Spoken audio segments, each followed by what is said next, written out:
Mel, Brandon, great to see you. great to see you. 44. 4. Oh, we're getting close. It's Obama's favorite number. Oh, it is. It is. It is. I wonder if that'll be the number on his orange jumpsuit. Yeah, on his orange jumpsuit, 44. Who knows? Who knows? So what's cooking? Regular stuff. It's been a nice, productive week. Enjoying the rain. We need the rain, though, right? I'm not a farmer, so I don't know. I can't calculate. Well, all the farmers I know, they're, got to have the rain, and then by the end of this week, they're all going to be bitching, saying, too much rain, help me. Yeah. And, June will be here before we know it, and they'll be trying to cut some wet wheat, I suppose. But I guess June's right around the corner, too, isn't it? Yeah. Yeah, so on mission, on task, where are we at? Well, you seen the number count fell a little short on the. Yeah. You seen that, right? Yeah. Which we knew we were going to be light.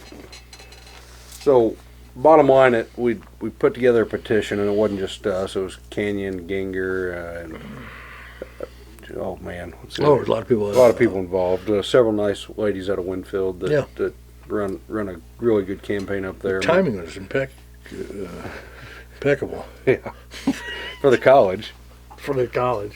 So, anyhow, around the beginning of March, put together this campaign to petition the Cowley College, not necessarily to stop the tax, but to force it to a vote. And we had to get 960 legitimate signatures, and we had about 900, and I think it ended up being around 930 by the time the last count I seen. I think we, nonetheless, fell short.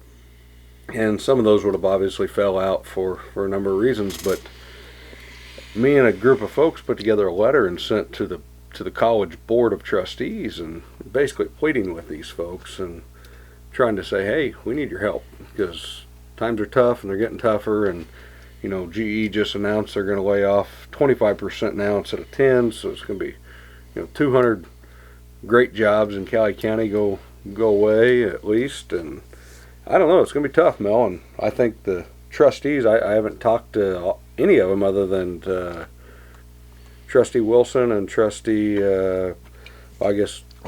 Chairman Arnett now, and he was very appreciative of the letter, thought it was written well, and I appreciate those of you that helped me critique it and look at it and help me gather some of the content for it, but I think it'll be well received, and they're going to discuss it, he told me, at the next board meeting, which is next Monday at 6 o'clock in the Wright Room. Yeah, that's but in the spirit of things, with the economy being what it is, and the realization that this was stopped by the pandemic. Yeah, or whatever we should call it. Whatever you want to call it, I don't care. But it was actually stopped, came to a screeching halt. But to get as far as we did against those odds is pretty damn amazing, and it sets the tone and gives you the gist of where people are headed. We don't like this. We don't think it's right. And I think it's a bad decision. I did look kind of through the dates, and about more than 80% of our signatures were gathered in the month of March. Yeah, so that's pretty telling. We didn't really get boots on the ground in April at all due to the lockdown. And you talk about the amazing compliance of American people. Everybody just did what they were told. Full faith and confidence in the government. And we don't make that mistake again. What, once in a century is enough?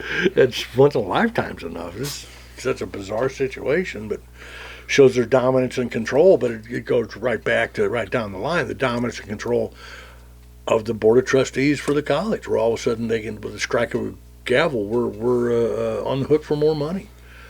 You're exactly right. But I've got a feeling, Mel, and I don't know all of them very well. I know some of them well, and some of them not so well. But I think they're going to look at this with a pretty open mind come Monday. We'll see what happens, but I think they will. I think with the tone of the whole entire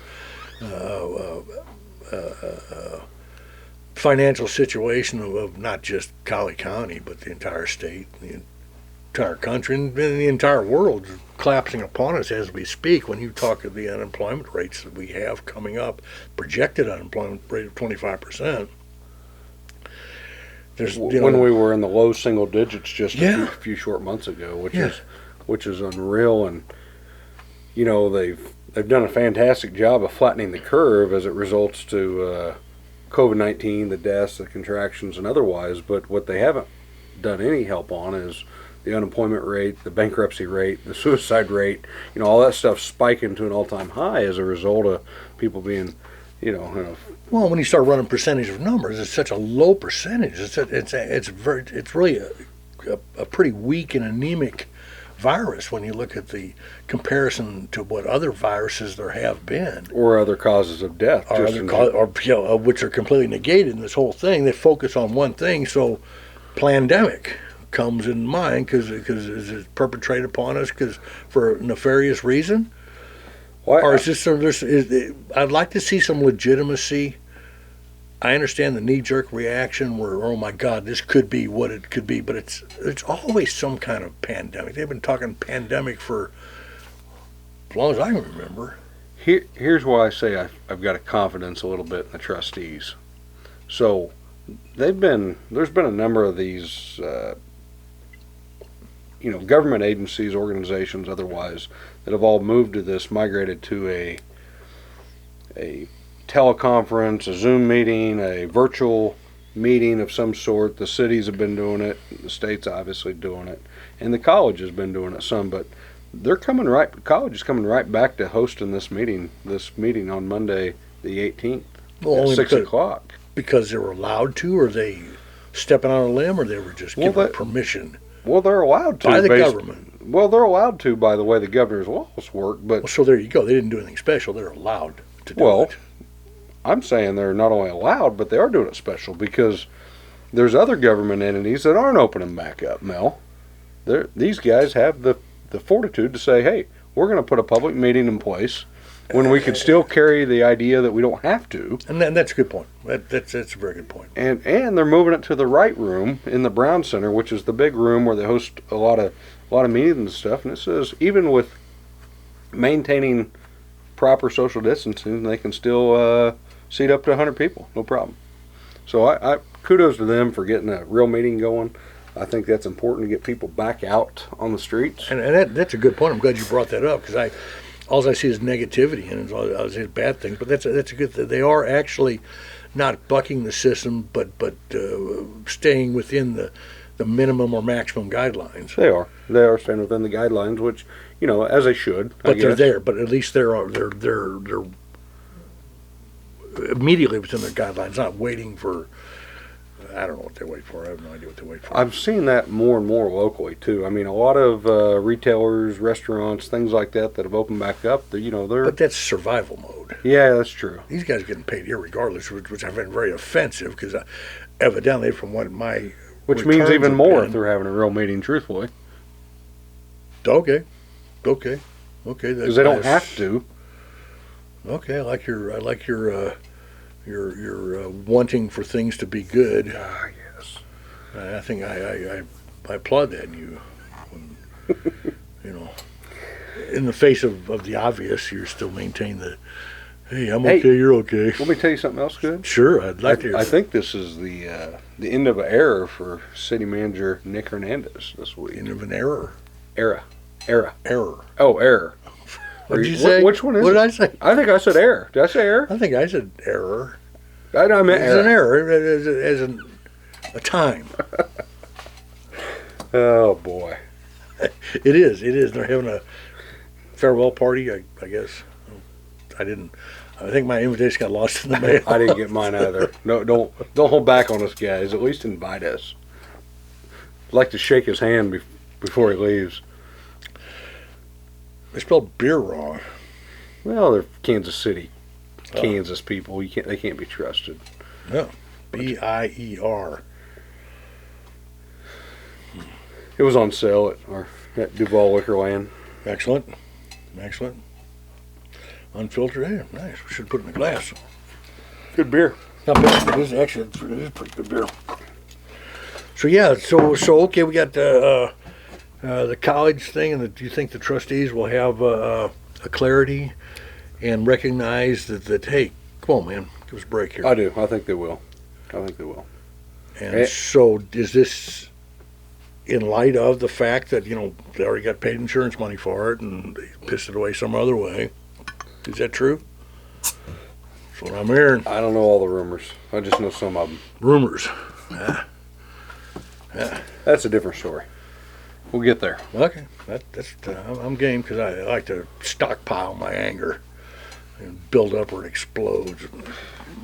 Anything else we want to touch on besides the city still wrapping up the playground and Oh my equipment God at in the parks? heaven. I mean, following state guidelines and following Show our audience the front page of the paper, front page of the newspaper. This is on May 12th.